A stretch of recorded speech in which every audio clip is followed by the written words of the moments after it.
Hello and welcome to the Choralosophy Podcast. This is episode 103, Finding My Voice with Britney Boykin. This is the next Oxford collaboration episode in which Oxford and I have teamed up to start bringing you a series of their incredible catalog of choral composers so that we can learn more about them and get access to these great minds in our profession. And I am really excited to bring you the next one, which is Britney Boykin.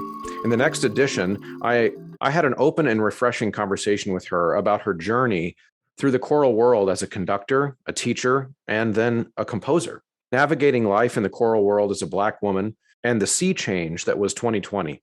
We talked about work-life balance and much more. Britney is able to voice what she thinks of as diversity within classical music, the diversity within sound ideas, within ensembles, within colors. In this episode, Britney shares her ideas about this and how it affects her as an artist, as a composer, and as a person.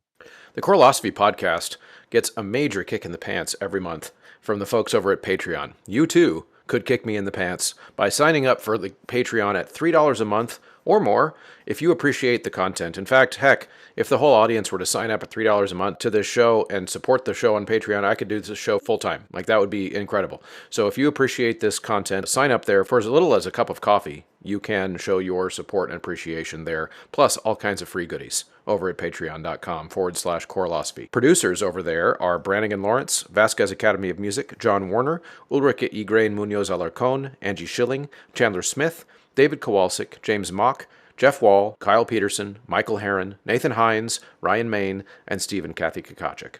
There is nothing quite like bringing one of your choirs to New York City to perform in one of the great halls, but it matters who you travel with and it matters who creates that experience for you. They are not interchangeable, and I've discovered that Distinguished Concerts International in New York, DCINY, is far and above the rest, especially for those of us from parts of the country that don't turn out for the arts in the way that New York does. Your students, your singers deserve that. I've had personal experiences with a few different companies that have done this type of tour, and I can tell you that it matters who you choose. It matters who you entrust your students' dollars, their time, their energy, and their hopes for a trip like this, because it's a big deal, and for the students, oftentimes it's a once-in-a-lifetime opportunity. Check out DCINY and the offerings that they have there at dciny.org.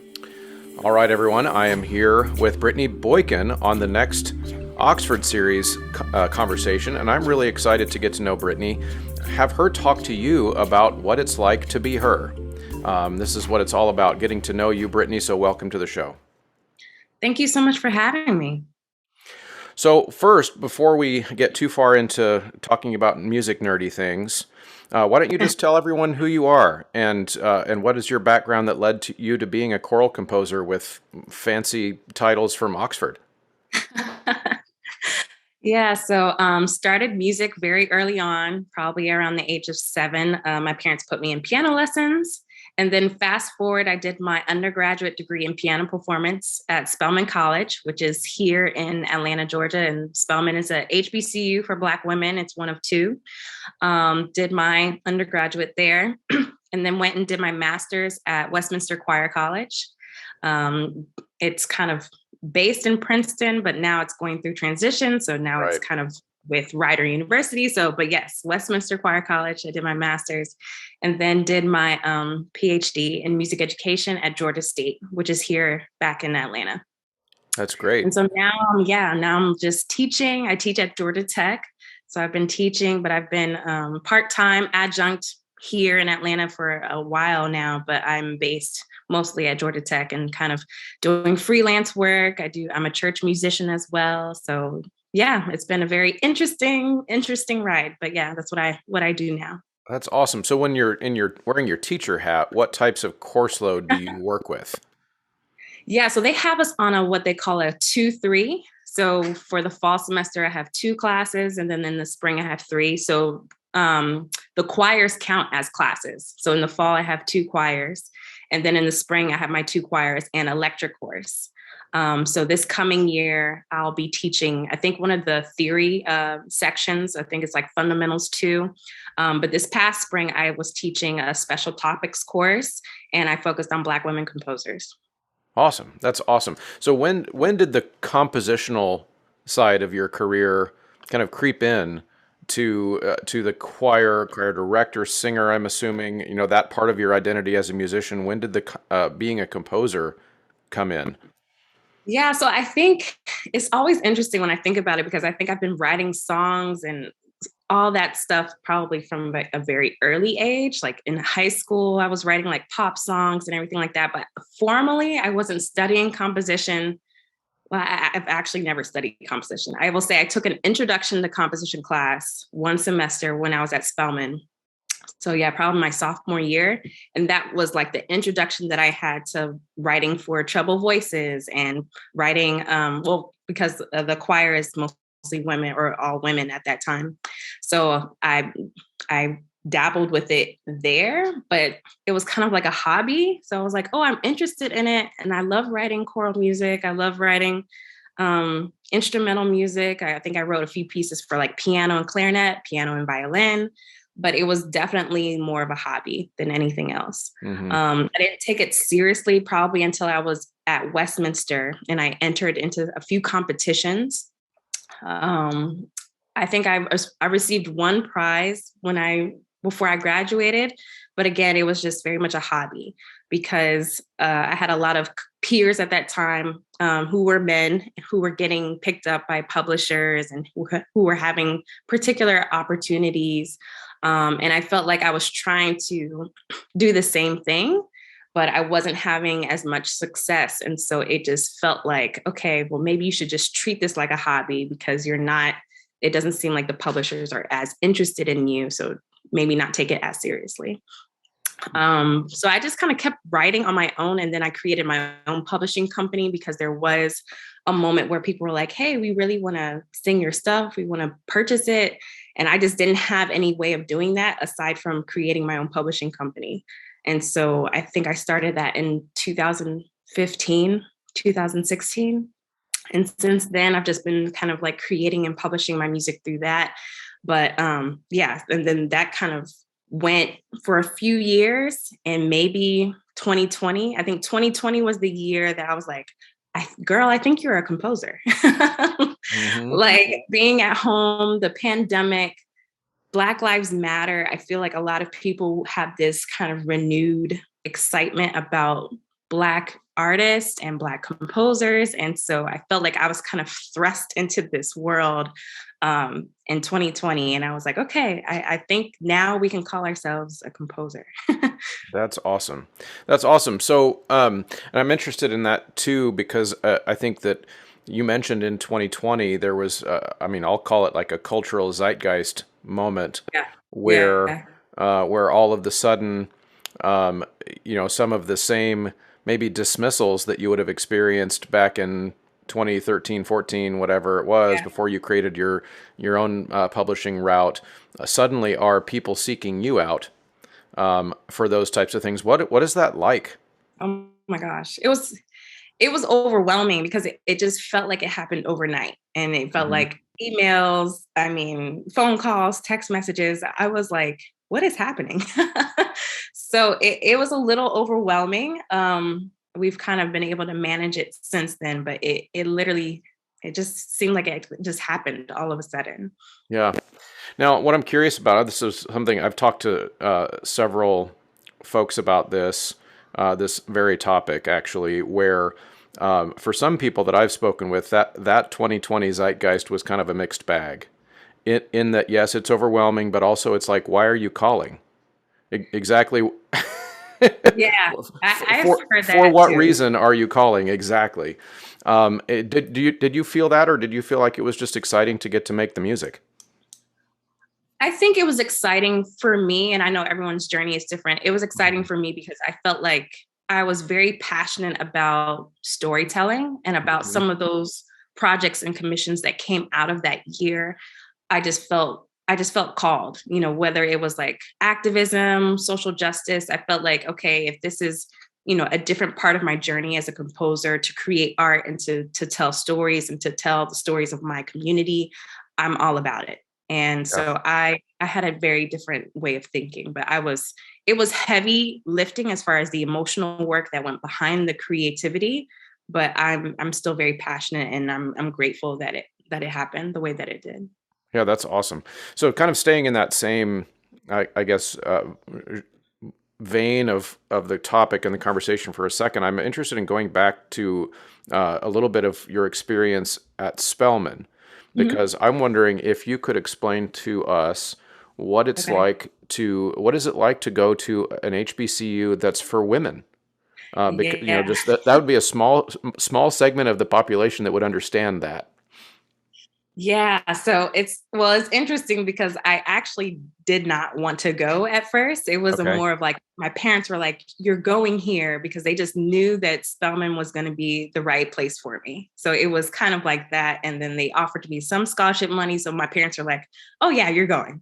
Um, so I went, and it was a little bit of an adjustment, but I think it was just an amazing experience because I think I had never seen so many beautiful, talented Black women in one concentrated space before. And they were coming from like all over the world.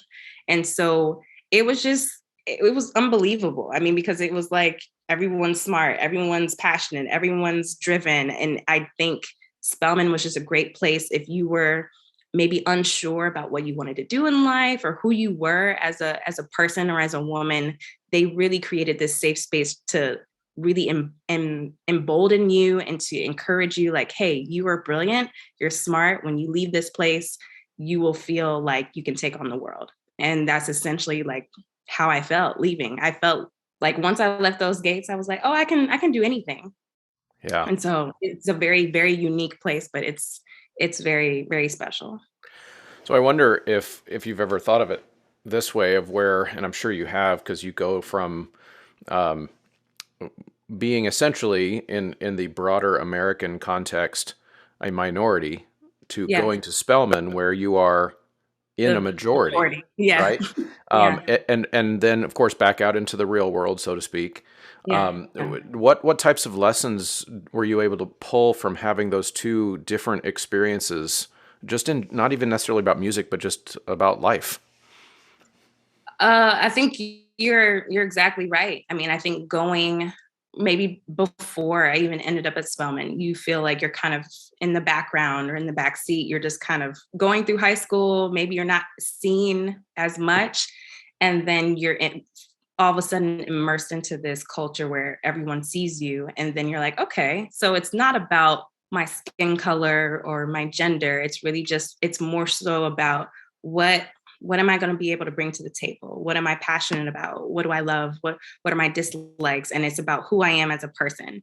And so because you're able to kind of shift that way of thinking, by the time I graduated Spelman, I'm like, yeah, you know what? The world may see me as a Black woman, but I know the important qualities that I have, and we're going to focus on those.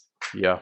Yeah, that's wonderful. And I think the interesting thing about this to me, and just about hearing your side of this story from your experience, is I've also had opportunities in my life to speak um, with using the American term black Mhm. to describe a person. It's very different than how people from other countries oftentimes think of that word. Yeah.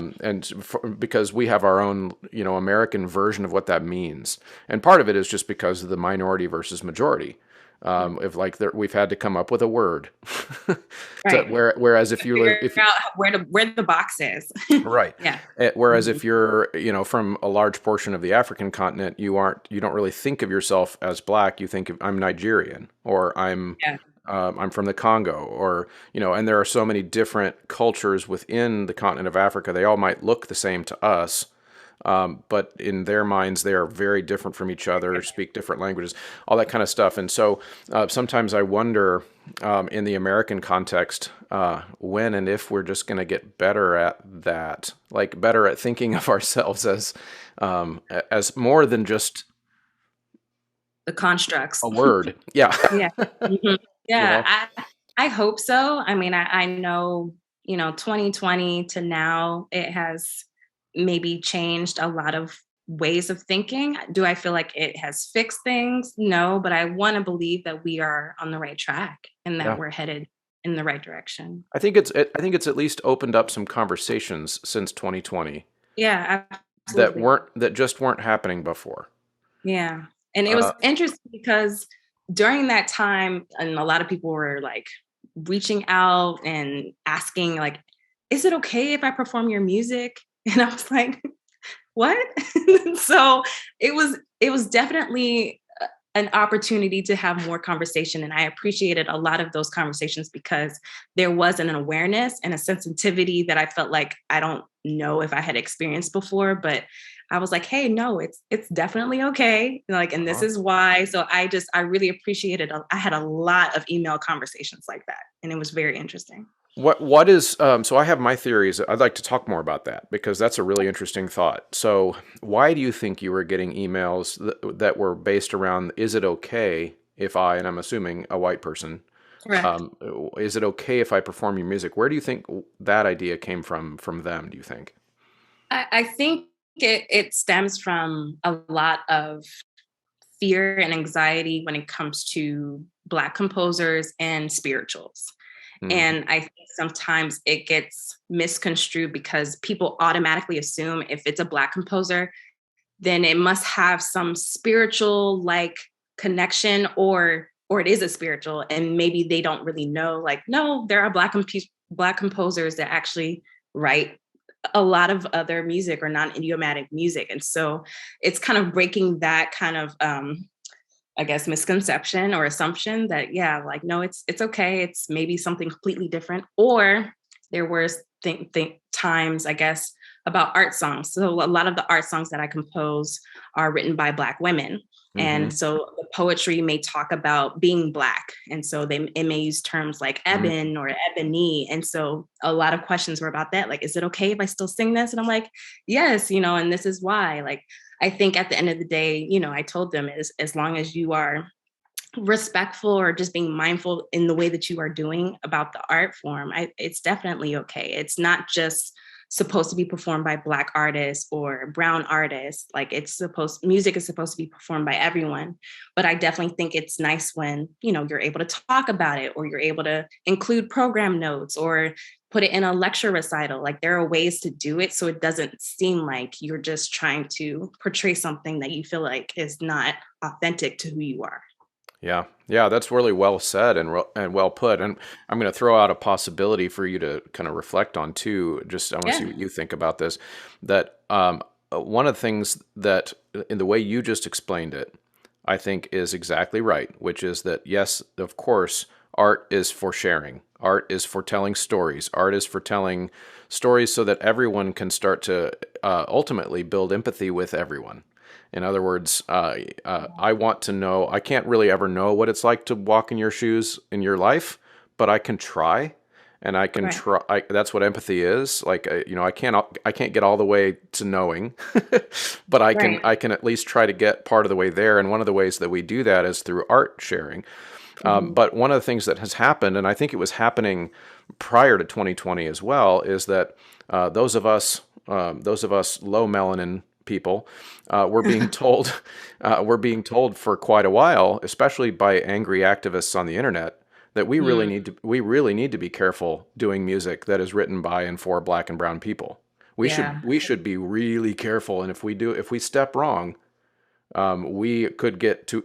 And so I think there is a genuine fear There is a fear. Yeah. that comes from not wanting. It's almost to the point where I would rather just not do. I'm not speaking for my own. I do all kinds of stuff, Yeah. but I Mhm. would rather just not do the music at all, and I could see that. not have to deal with what if I did it wrong. Mm, And so I wonder if it's almost like now we hit kind of a fevered pitch of that type of activism around 2020, and maybe we're getting to the point where we can have these conversations in a way that makes people start to feel like, no, we can culturally yeah. respectfully share each other's art forms. Yep. And it's okay. And Yeah. I think it's interesting because I would definitely agree that there is a fear, and it's just kind of figuring out, well, how do we get past that? And is it possible to bring both sides together to maybe talk? And I always encourage, I'm like, if you're not sure, it's okay to ask, and I offered myself as a resource. I'm like, it's okay to email me if you have any questions, or if you just want to ask about something, and you're not sure about something. But I'm like, if you have colleagues that you trust who are closer to you, don't be afraid to ask and to have the conversation with them too. Hmm. Um, So, but yeah, I hope we can get past it. I really do. Yeah, I agree, and I've used the example before of my research and my master's degree, my conducting degree was in the music of the 1600s in Italy and France. I am neither Italian or French. My ancestry is mostly Germanic, Northern European, and so I have this using this analogy of like, would I be afraid in some way to do research on that music? Well, no, because a lot of it has to do with our American concept of what race means, which Mm-hmm. is that I don't share a culture with those people. I don't share a common ancestry with those people, but since our melanin levels are similar, people Mm-hmm. seem to not care. But when we get to a slightly, a difference in it's again, it's I think a distinction we struggle with here to make between ancestry and culture and what we call race, Mm-hmm. which I think that's where a lot of this dysfunction comes from. And art, the way I view it is that art can be the bridge that helps to heal that. And so it sounds like in some ways we're on the same page, but feel free to tell me I'm crazy. Yeah, no, I definitely agree. I mean, a lot of my commissions for 2020, centered around Black Lives Matter and topics of like social justice. And I really appreciated those projects because not only did it force me to delve deeper as a creative, but I was able to create more or deeper um, collaborations, with people who have this desire to, and I don't want to say because I don't think it's a desire to exploit. I think it's more of a desire to understand and to create opportunity and to create conversations. Because I think sometimes that's where the fear is speaking to. It's like, oh, people are they just want to use this as an opportunity to do whatever they want to do. And I'm like, no, I really believe that things are shifting and that institutions, certain organizations are taking a stand and are trying to create conversations. And I'm here for it. Yeah, yeah, and I think that's fair. And I think that the some of the maybe overcorrections that we've talked about with angry people on the internet and or even just going back to the beginning where I suggested that some people might feel like they're being tokenized in some Yeah. ways when they get pulled into these, all of a sudden you haven't called me in 10 Yeah. seasons before and now suddenly, right? I think some of those are necessary growing pains that Right. have to happen, or else we can't. Right. It's kind of like the same. Like it wouldn't be fair for me to expect that grace be given to a choir director who performs a spiritual without authenticity, because they've got to do it the first time. Sometime there has to be a first time that they experience it, right? And then, Right. but then they need to learn and they need to grow and they need to get better at that style. In the same way that the organizations that are doing these commissions and they might not have a process for getting this right either, but they've got to start somewhere. Yeah, Does exactly. that make sense? No, I definitely agree with you. I mean, I've thought about it because I'm like, we can either be stuck in the conflict or stuck in the dysfunction, or we can actually take the steps. But the steps may not always be perfect, but I'm like, at least we're trying. Hmm. And I'm like, Yeah. I want to be part of that. I want to be part of the process. I want to be part of the conversation. So I'm like, let's at least acknowledge the efforts and let's try to move forward. Right. Yeah. My dream for this is that someday, a musician in graduate school. I'm old, so my graduate school was a long time ago, but before anybody was thinking about any of these things, and at least talking about it out loud anyway. But my dream would be that someday it would be just as normal Yeah. for a white graduate student in choral conducting to dive into the performance practice of a variety of music from a variety of cultures as it was for me Right. to dive into music that was not of my culture either, but I just loved it. Like Yeah. and I think that some of these growing pains and bumps in the road that we're going through right now, like I said, we have to do them now, or else that won't ever be a reality. Exactly. Exactly. I Yeah. mean, and I sometimes think about, those misconceptions in school, like because I went to Spelman. And so the thought would be, oh, you went to a HBCU. Oh, you all sing gospel. And I'm like, well, yeah, we did sometimes, but actually, no, we actually mostly studied classical music. I mean, Randall Thompson's Alleluia, like Ave Maria, like he had us singing classical music. And I'm like, the misconception would be, oh, no, you all are singing jazz and gospel, but we actually sing a lot of classical music in choir. So it's just, I'm hoping that, like you're saying, that we can get to this point where maybe all music is accepted and we can just all kind of realize that it's art and it's supposed to bring us together. Yeah, and recognizing too that not everybody loves the same types of music, and and it's okay for people from a variety of different cultures to enjoy a variety of different musics, because ultimately that's what cultural sharing. It's like if you move past cultural appropriation and get into cultural sharing, Right. then that's really what it comes down to, is that there's more to diversity than melanin.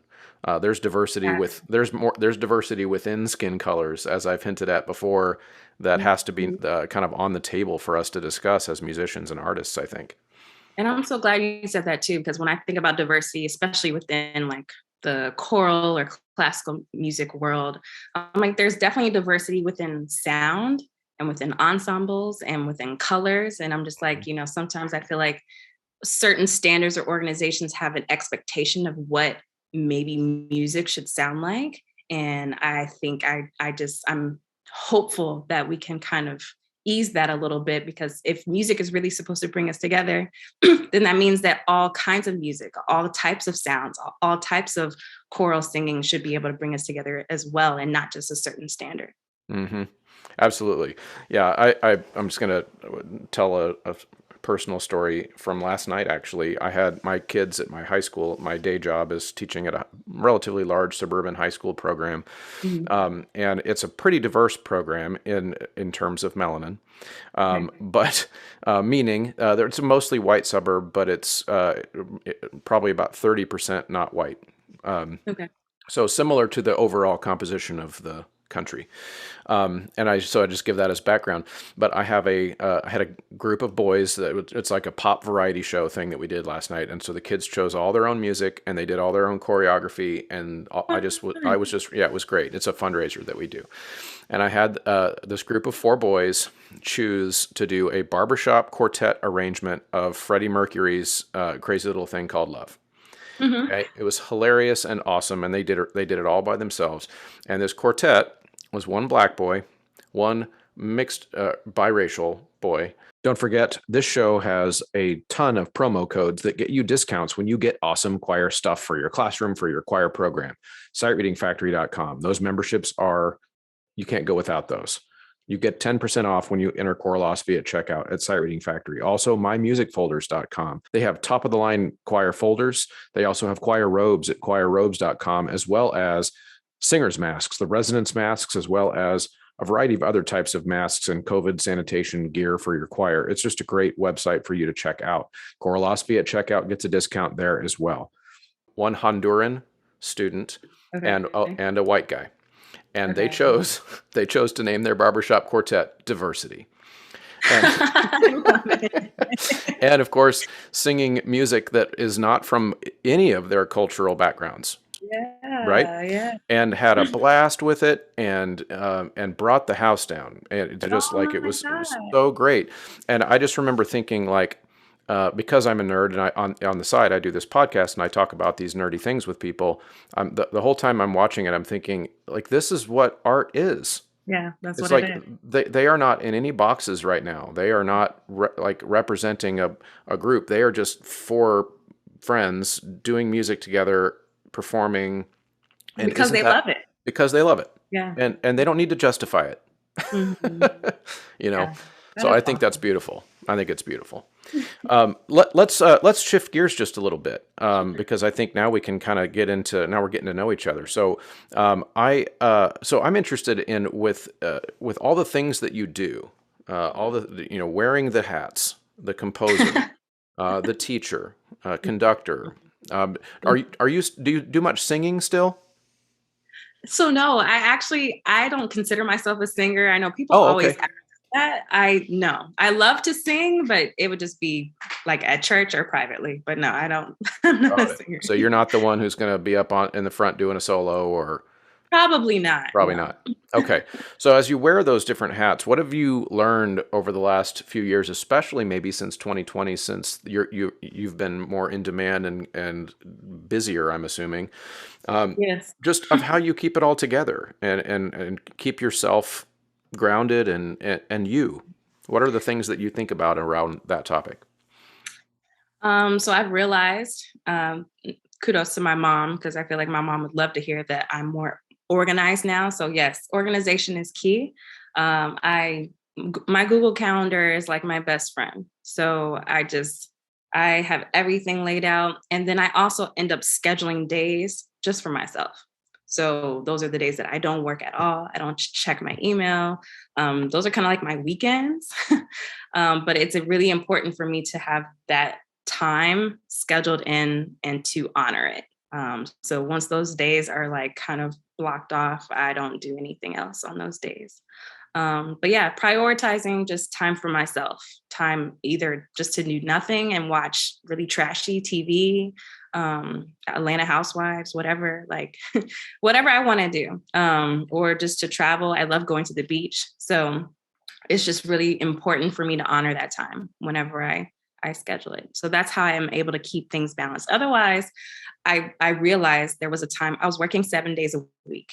Hmm. And that is not sustainable as a musician, because wearing all the hats, like you said, being a teacher, being a church musician, doing all these things, I was literally working 7 days a week. Hmm. And so it was not healthy. Yep, I've been there, and yeah, it is something you get better at as you get older. Right. And of saying no to, like learning to say no to things that don't fit Yep. in. Yeah. You know, Exactly. and I think especially for musicians, that's hard for us at first because we identify strongly with being in demand. Right. And Yeah. so saying yes is like I've been waiting to be asked for so long now. I need now I need to say yes to everything, and then we Right. learn how to balance that. Yeah. Yeah, yeah, Agreed. that's good. That's great. So now let's talk a little bit about your music itself.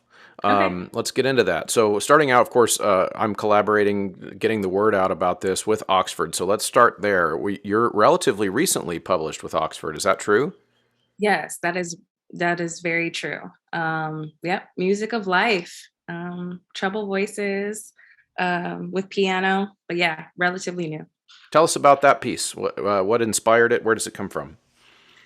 I love nature and I love poetry, and so it was one of those random things that I was looking at. I think it was definitely public domain, and so I just kind of filtered through those categories, nature, but it just caught my eye, obviously, because it was able to weave nature and music together, and I was like, "Ooh, this is so beautiful." So it wasn't a commission, it wasn't anything. It was just one of those pieces that I just wanted to write on Hmm. my own. And so, yeah, I thought it would be really nice for treble voices or just younger voices because it talks about again music and nature, and I just thought it was beautiful. So it really caught my eye. That's great. And so, as you were going through that process to create the piece, since you mentioned it was not a commission, Mhm. that kind of for composers, obviously, a commission creates certain parameters where it's got to Right. be a certain thing, right? So, if you're getting to start from scratch from your own mind, like your own inspiration, like that, what is the process you go through to create a piece? What's the first thing you do? I like to start with text Hmm. first. That is like my go-to. So I may like set some poems aside. I'm like, oh, I really like those. Maybe one day. And so that's how Music of Life ended up in that kind of category. But I do like to start with the poetry first because once the poetry speaks to me, then I feel like the music is able to come later.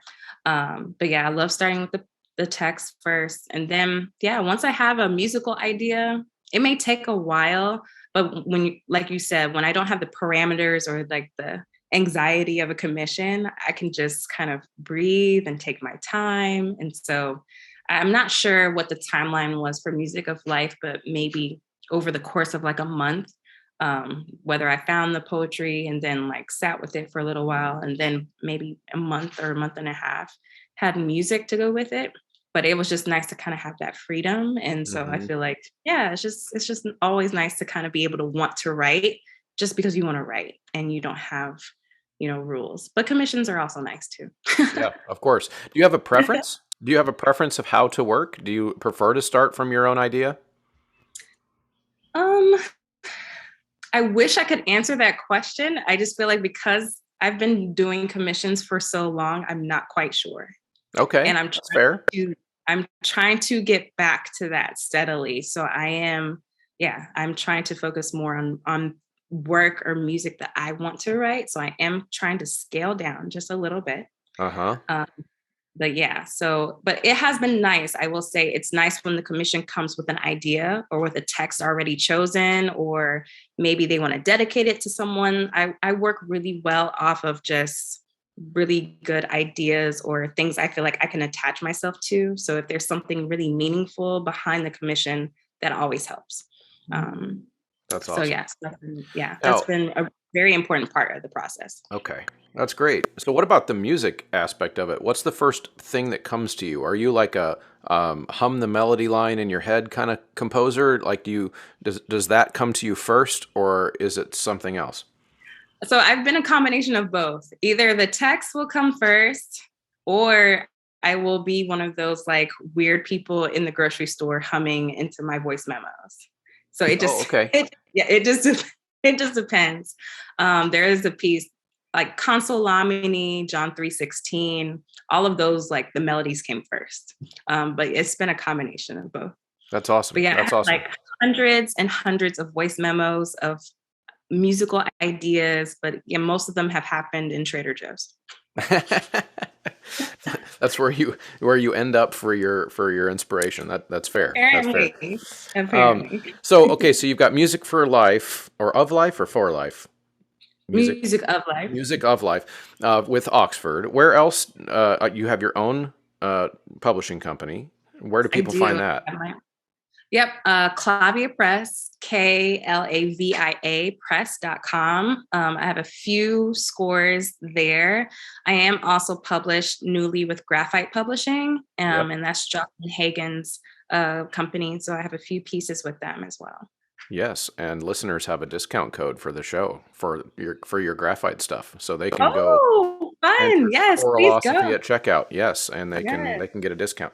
That's awesome. So on the way out, let's play a little game if you're down for it. We're going to do a little bit of rapid fire question answering so that people can really know the real Britney Boykin. Are you ready? Lord, yeah. I just don't embarrass myself. Yes, let's go. Say All right. something crazy. These are easy questions. Okay. All right. What is your favorite drink? Margarita. Ooh, good answer.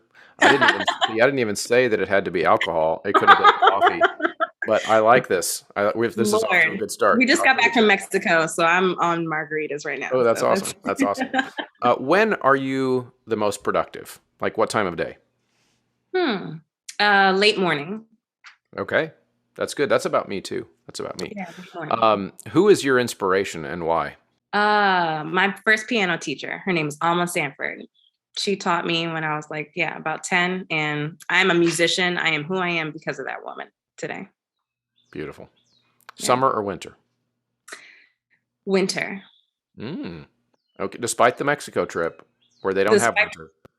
Well, only because I'm a Christmas lover. I'm one of those. I will leave up my decorations forever. So I love Christmas. So it's winter. That's awesome. What's something new happening, and it can't be choir related since we just talked about that. Something new happening in your life right now? Gosh, I don't know. Everything's always music, so I have no idea. That's okay. That's all right. Nobody can get all of them. All right, couple more here. What is your favorite cake flavor? Red velvet. Ooh, good answer. I'm in the South, so. Yes. Okay. Yep, that makes sense. In which subject were you the worst in school? Oh my God, so embarrassing. Math. Now, was it because what? Now, why is that embarrassing? Because lots of people suck at math. I guess because music has some relationship to math, and so yeah. Yeah, okay, that's fair. So here's my math thing. It wasn't that I was bad at math. It was just that I hated it so much, like in class. Like I hated math class so much that I just refused to do the homework. So Mm. I got a D minus in my junior year of math class to barely pass, and I was good enough at math to know exactly how many points I needed to get in order to pass, and I did the bare minimum. That's Huh, that that's was smart. my embarrassing math story. I just was not having it. I was not having Yeah, AP calculus was like, ugh, it was horrible. It was horrible. it. Okay, last one. This is a little bit more reflective. What Okay. advice would you give your young self? I would say trust yourself. You are on the right path. What do you feel uh, about your young self needed to hear that? I think because of all of the adversity and all of the closed doors and all of the kind of quote unquote missed opportunities, I questioned if I was even a musician or if I was called to even do this.